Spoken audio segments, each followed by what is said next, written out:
सुगंधित ही तो बात नहीं है महीने और भाई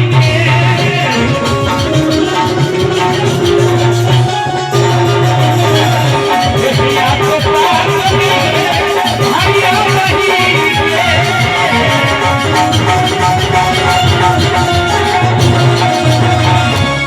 भाई भैया बात में बुझे के बाद कि देहिया तो बात नहीं है अब भैया बहिन के आसानी खातिर लहंगा महंगा दियाई जात कीन के। पंकज भैया ध्यान देवे लाइन पर कि साली खातिर लहंगा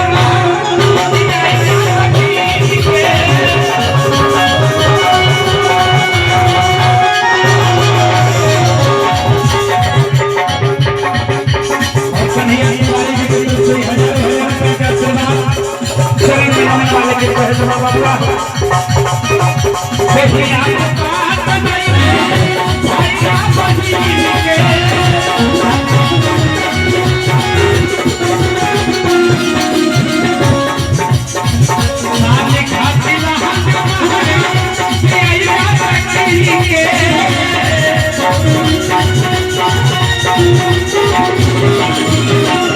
लेकिन असली बीमारी कहाँ बा जख्मी भैया कि दिलवा सब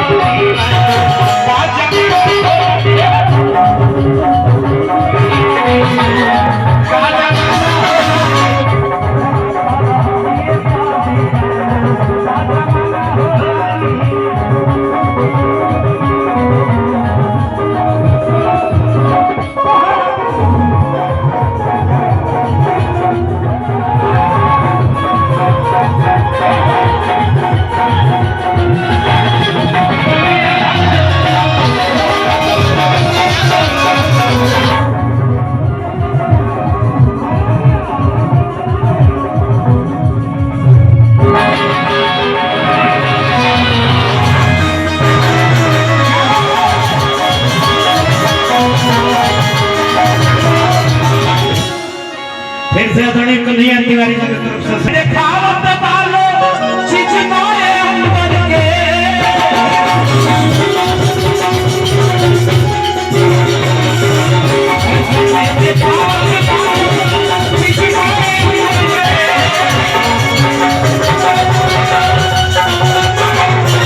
ये सरकार यही बात के दुख बा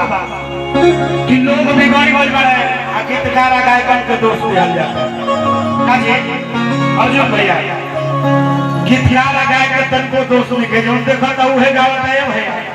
आईना से ऊपर है ठीक बात चीज मोए अंदर के आ दोस्त झूठा ही दी हो जाता अरे हे जो कभी जितेंद्र पे के दोस्त नहीं किए वो थप्पड़ी बजा के बता दे रहा कि जो समाज के बाद बाबू है लिखत नहीं आ गया। बहुत बहुत धन्यवाद कवि जी हमारा कि दोस्त झूठे दी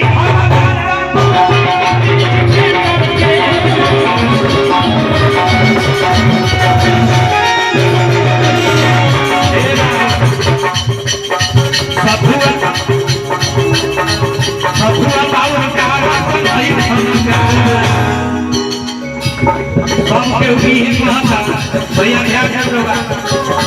ऐसे निकलिए मत रोके बानी हमने ध्यान देवे के बाद सब कोई है तमाम लड़का वाला सब है उसके में आसाई सब भूल के ही छोड़ हम बोले कि ना भगवान सब पर बना वाला सदवा के बिगाड़ ना बाउल गावल जी भले ही ना हो खली बाद में कथा कहल जाए भले प्रवचन गावल लेकिन बाउल के नहीं कहेगा कैसे सतुआ बाउल गावत नहीं खनगा बाजा माना हो जानी